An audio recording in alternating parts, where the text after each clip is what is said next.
여러분 안녕하세요. 리스펙 솔저입니다. 오늘은 아시아에서 가장 독특하고도 흥미로운 징병제를 운영하는 나라, 태국 트랜스젠더 군 징병제도에 대해서 이야기를 해보려고 합니다. 군대에 가는 게 제비뽑기라고 하면 좀 이해가 되시겠습니까? 그러니까 처음 듣는 사람은 어떻게 군대를 제비뽑기로 가지? 라고 고개를 갸우뚱할 수밖에 없죠. 그런데 이게 진짜입니다. 태국은 징병제를 채택하고 있는 국가입니다. 징병제. 모든 만 21세 이상 남성은 병역의 의무를 지고 있고, 특히나 매년 4월에 징병검사에 응해야 합니다. 다만 좀 방식이 한국과는 좀 매우 다릅니다. 그래서 1차적으로는 자원 입대 희망자를 먼저 모집합니다. 1차 방식. 그리고 실제로 자원한 그 복무 인원이 없으면 이런 것들을 더 추가적으로 모집을 하겠죠. 그래서 자원 입대로도 충분히 부족하다라고 하면 나머지는 무작위, 즉 제비뽑기를 통해서 방식으로 인원을 충원을 하고 있습니다. 그래서 정말로 현장에 모인 청년들이 통에 손을 넣어가지고 카드를 한 장 뽑는 순간 군 입대가 여부가 갈린다는 것이죠. 그래서 그런 이 장면을 본 사람들, 그리고 이런 것 사실 아는 사람들은 놀랍기도 하고 때로는 웃기다고도 느끼지만은 실제로 당사자에게는 인생이 바뀌는 굉장히 중요한 순간인 거는 사실이죠. 자, 그래서 도대체 그럼 왜 제비뽑기를 어떻게 하는 거냐, 이걸 왜 하는 거냐. 자, 이게 단순한 말장난이 아니고 태국에서는 실제로 병역 판정장에서 무작위 추첨 제도를 운영하고 있습니다. 무작위 추첨 제도. 자, 구체적인 과정을 설명드리면 징병 검사 당일에 징병 검사 대상자들은 군 당국이 준비한 통에다가 이렇게 손을 집어 넣습니다. 그리고 그 안에는 두 가지의 종류의 카드 또는 공이 있는데요.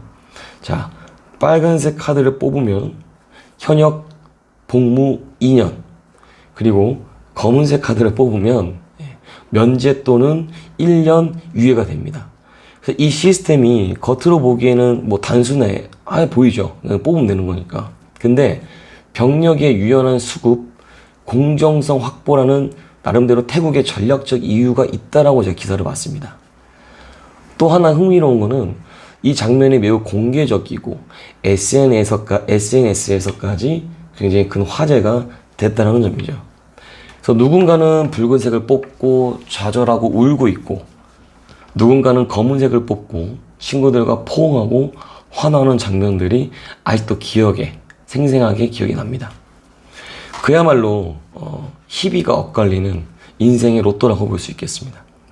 그래서 이 추첨제 징병제는 단순히 흥미로운 이벤트뿐만이 아니라 태국이 결과적으로는 공정성, 투명성을 확보하기 위한 제도적인 장치로 활용되고 있다는 것을 알고 계시면 좋겠습니다. 자, 그래서 여러 가지 또 복잡한 문제가 있는데, 또 태국은 트랜스젠더 병역 의무예요. 굉장히 이게 핫하죠. 선 사례로 많이 예시로 나와 있고, 태국은 트랜스젠더 문화가 활발한 나라라는 걸 혹시 알고 계셨습니까? 예. 실제로 태국은 전 세계에서 트랜스젠더가 가장 많이 가시화된 사회 중 하나입니다.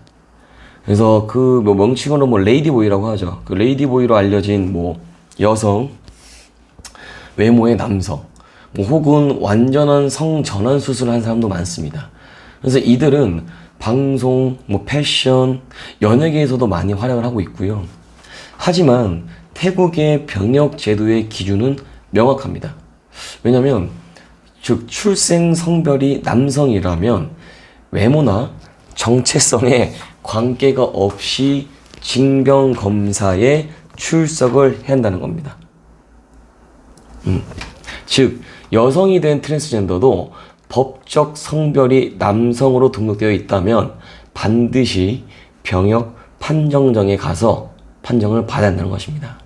다만 예외는 몇 가지 있긴 한데요. 성전환 수술을 받은 경우에는 어떤 정신과에서 성불일치 장애, 즉 성정체성 장애라고 하죠. 그 성정체성 장애에 대해 진단을 받은 경우에는 이 경우에만 징병을 면제를 받거나 또는 보류 판정이 가능하다는 겁니다. 자, 그래서 트랜스젠더가 당사자가 뭐 면제를 받으려고 한다고 하면 어떤 절차를 가져가야 하냐? 아까 앞서 말씀드린 뭐 성전환 수술 증명서, 직접 병원에 가서 의사한테 발급을 받아야 되고, 아까 앞서 말씀드린 정신 건강에 문제가 없는지, 그리고 과거의 징병 이력은 무엇인지를 체크한다는 거죠. 이거에 따라서 어떻게 한다? 자, 유예 판정을 내린다. 네. 그래서 문제는 이 과정이 굉장히 이제 복잡하고 또 비효율적이라는 그런 논문을 제가 봤습니다. 자, 법적으로 성별 정정이 되지 않으면 매년에 징병 대상자로 등록이 되고 같은 서류를 매번 제출해야 된다는 것이죠. 자, 그래서 한번 면제를 받았다고 해서 그런 기록들이 자동으로 사라지는 것이 아니고 어떤 경우에는 2년에서 3년간 계속적으로 연속적으로 유예를 받은 후에야 최종적으로 면제를 받는 사람들도 있다라는 것입니다. 자, 실제 사례인데요. 25년 4월 1일, 얼마 되지 않았죠. 굉장히 핫한 이슈였는데, 태국에 우타이 타니주 징병장이라고 있습니다. 여기서 이제 징병관련 현장에서 많은 청년들이 검사장에 모이고, 근데 여기서 2명의 눈에 띄는 인물이 있었죠. 그게 누구냐? 두 명의 이제 기사에는 아름다운 여성이라고 나와 있는데, 나중에 한번 인터넷 한번 검색해 보세요. 놀라실 수도 있을 거예요.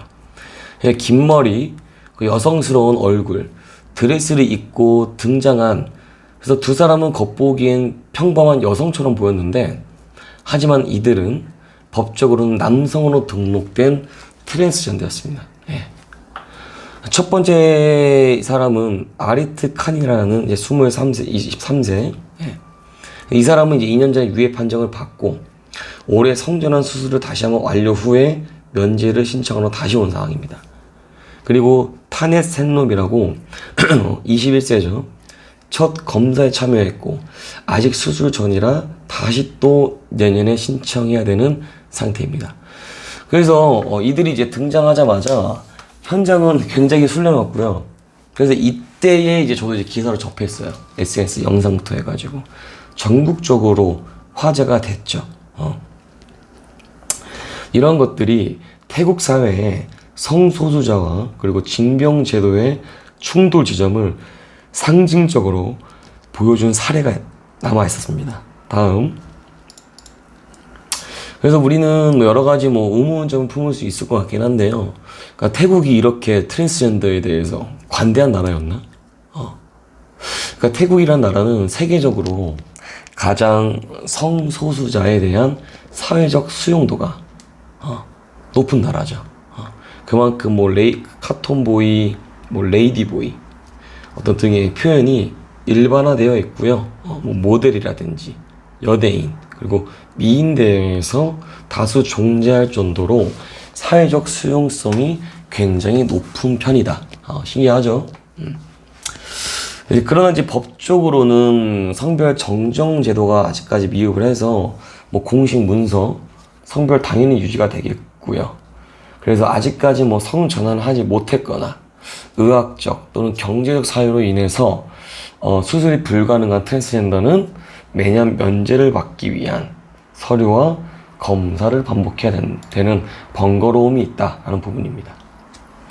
그래서 주요 문제점은 뭐냐? 잠깐 정리해보면 결과적으로는 제비뽑기로 군 입대가 결정된다. 나름대로 태국에서는 공정성이란 거를 내세우지만은 실질적으로 준비되지 않은 병력 그리고 무작위로 투입되는 문제를 야기를 하고 있다. 다음은 성소수자에 대한 제도적 배려 부족인데요. 트랜스젠더는 신체적 성별 그리고 법적 성별이 일치하지 않기 때문에 매년 봐야 된다. 그런 것들이 반복적으로 되어 있고 또한 이런 것들이 매번 스트레스 그리고 행정 부담을 초래할 수밖에 없다라는 부분입니다. 그리고 이제 법 제도적인 측면이 좀 미비하다는 건데 어쨌거나 개인의 정체성을 국가가 인정하지 않다라는 것이죠. 자, 또한 이런 것들이 사회적 조롱, 차별이 발생할 수밖에 없고 되게 보도용 소비 이런 다루는 것도 문제가 될 수 있다고 말씀드릴 수가 있습니다. 자, 그래서 나름대로 시사점을 좀 뽑아봤는데 태국은 동남아시아에서 가장 개방적인 문화를 갖고 있죠. 그래서 이런 병역 제도, 이런 국가 안에서 제도 안에서 여전히 또 차별과 또 충돌이 존재하고 있다.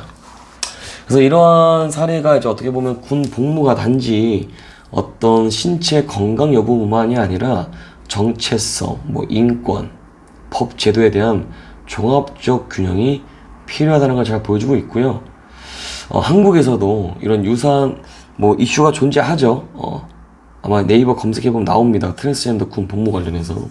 그래서 향후 어떤 징병제도와 그리고 성별 정체성 문제를 좀 둘러싼 또 법적인 어떤 논의와 그리고 제도 개선이 좀 필요한 시대가 되고 있지 않나. 저도 좀 조심스럽게 태국 사례를 통해서 이렇게 여러분들한테 알려주는 바입니다. 이 내용에 대해서 한번 들어보시고 뭐 궁금한 사항이라든지 또 논의해야 될 사항이 있다라고 하면 언제든지 답글로 남겨주시기 바라겠습니다. 그리고 구독, 좋아요, 알림 설정 부탁드리겠습니다. 이상 리스펙 솔즈였습니다. 감사합니다.